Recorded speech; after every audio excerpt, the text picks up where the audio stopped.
Many EU nations have passed sweeping counterterrorism measures in order to protect their citizens, but a new report says those measures are dangerously disproportionate and even Orwellian. The Amnesty International study explores steps taken to combat terrorism in 14 EU countries, focusing a lot on France, one of the countries hardest hit by ISIS. The report warns Europeans against targeting Muslims and foreigners in ways that have nothing to do with national security. For example, how some French towns banned Muslim women from wearing burkinis or full-body swimsuits. Those bans were eventually struck down by France's High Court. The report also mentions France's ongoing state of emergency, which was first implemented in November of 2015 after attacks in Paris killed 130 people.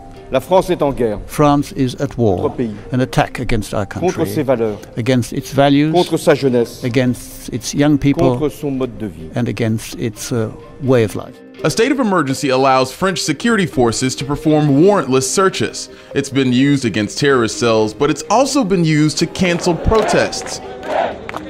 The security measure was initially supposed to last for 2 weeks, but due to other attacks and the continuous threat of terrorism, it's been extended 5 times. For French lawmakers, the existential threat posed by radical Islamism justifies the exceptional measures. Il a amplement démontré son efficacité.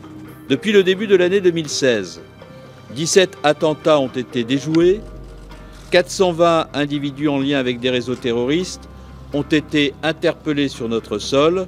Amnesty International says the continent's bigger problems don't come from isolated acts of terrorism, but from governments and societies prepared to abandon their own values in the face of terrorism. France it's founded on a culture and a history of people taking to the streets and protesting in order to have change, and it seems particularly ironic that in the state of emergency some of those underlying principles are thrown out the window.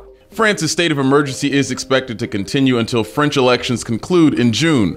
By then, France will have been under a state of emergency for 20 months, the longest uninterrupted period since the Algerian War, which ended in the 60s.